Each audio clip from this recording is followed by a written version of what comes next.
아니, 내 월급은 그대로인데 왜 물가만 이렇게 오르는 걸까요? 요즘 정말 지갑 열기 무섭다는 분들 많으시죠?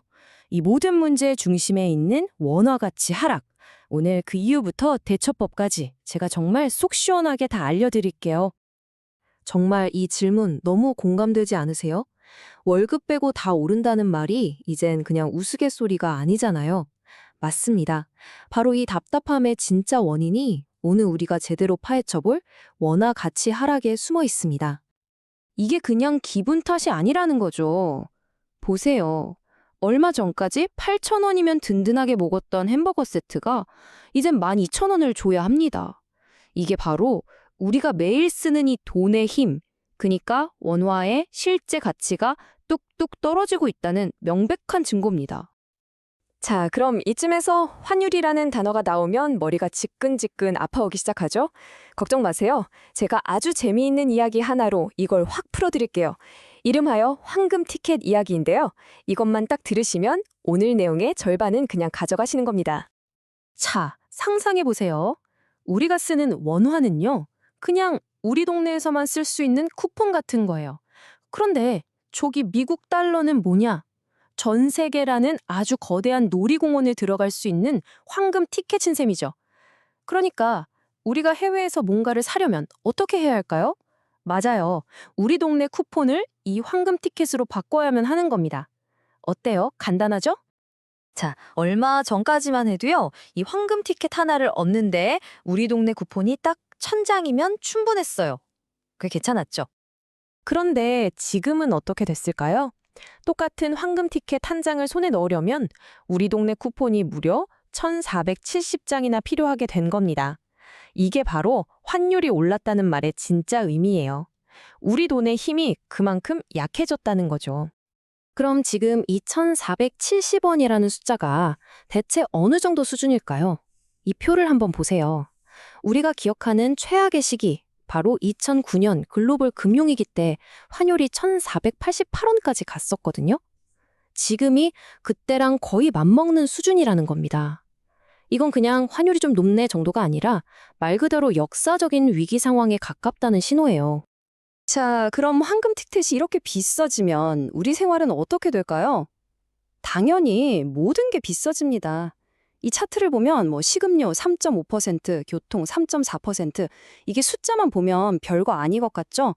하지만 이런 것들이 매일매일 쌓여서 결국 우리 지갑을 텅 비게 만드는 주범인 겁니다. 황금 티켓으로 사와야 하는 모든 수입품 가격이 오르니까요. 이건 피할 수가 없는 거죠. 아니, 도대체 왜 우리 원화, 우리 동네 쿠폰의 가치가 이렇게 속절없이 떨어지고만 있는 걸까요? 이제부터 그 근본적인 원인을 하나하나 짚어보겠습니다.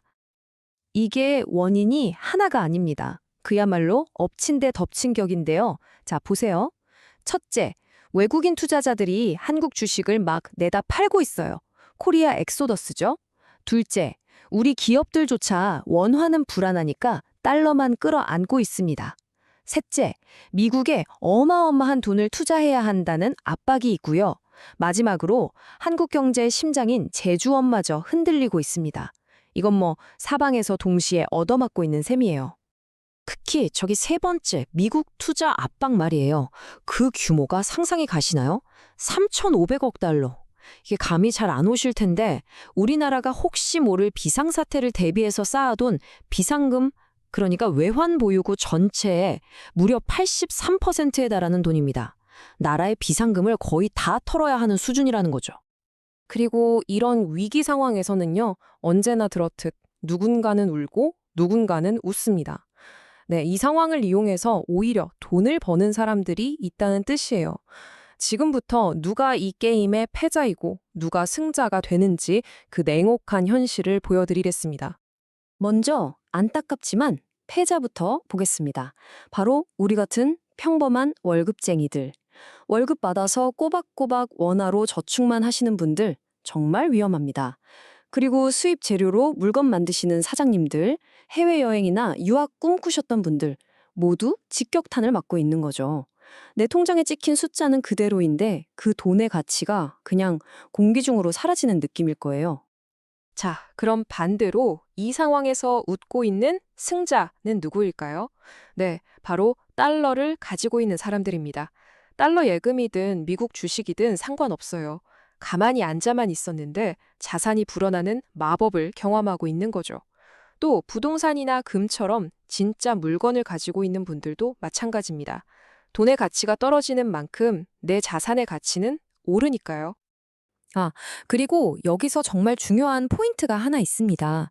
예전에는 환율 오르면 수출 기업은 좋은 거 아니야? 이랬잖아요. 이젠 아닙니다. 그 공식 완전히 깨졌어요. 왜냐하면 요즘엔 공장도 해외에 있고 부품이나 원자재도 전부 비싼 달러로 사와야 하거든요. 그러니까 환율이 올라도 예전처럼 마냥 웃을 수만은 없는 상황이 된 겁니다. 자, 그럼 이제부터가 진짜 중요합니다. 문제점만 듣고 있으면 너무 우울하잖아요. 그럼 이 혼란 속에서 내 소중한 자산을 어떻게 지켜낼 수 있을까? 지금부터 아주 현실적인 방어 전략 제가 딱 짚어드릴게요. 어렵게 생각할 거 없습니다. 딱 세 가지만 기억하세요. 첫째, 자산 다각화. 계란을 한 바구니에 담지 말라는 말 들어보셨죠? 원화 현금에만 몰빵하지 말고 달러나 금 같은 다른 자산으로 좀 나눠두라는 겁니다. 둘째, 해지 수단 활용. 말이 좀 어렵지만 환율 충격을 막아주는 일종의 보험 같은 금융 상품들이에요. 찾아보면 생각보다 간단한 것들도 많습니다. 그리고 마지막 셋째, 생활 방식 조정. 이건 당장 오늘부터 할 수 있는 거죠. 수입품 대신 국산품을 쓰고 에너지를 아끼는 작은 실천이 모여 큰 차이를 만듭니다. 자, 이제 거의 다 왔습니다. 마지막으로 우리가 꼭 깨야 할 고정관념이 하나 있어요. 우리는 보통 그래도 현금이 최고지, 현금이 제일 안전해 라고 생각하잖아요? 그런데 지금 같은 시기엔 바로 그 생각이 가장 위험한 함정이 될 수 있습니다. 이 그래프를 한번 보시죠. 환율은 하늘 높은 줄 모르고 치솟고 물가 상승률도 목표치를 훌쩍 넘어섰습니다. 이게 뭘 의미할까요? 여러분이 은행에 고이 모셔둔 그 현금이 마치 아이스크림처럼 매일매일 그냥 스르르 녹아내리고 있다는 뜻입니다. 가만히 놔뒀는데도 말이죠.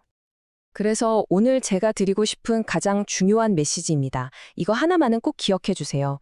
지금 같은 경제 위기 상황에서는 우리가 가장 안전하다고 믿었던 바로 그 현금이 역설적이게도 가장 위험한 자산이 될 수 있다는 사실을요. 이 문장이 참 뼈아프게 다가오죠. 핵심은 돈을 버는 것에서 그치는 게 아니라는 겁니다. 내가 번 돈을 어떻게 지키고 불려나가느냐. 바로 이 생각의 차이가 부자와 평범한 사람을 가르는 결정적인 기준이 될 수 있다는 거죠. 그래서 마지막으로 여러분 각자에게 이 질문을 던지면서 마무리하고 싶습니다.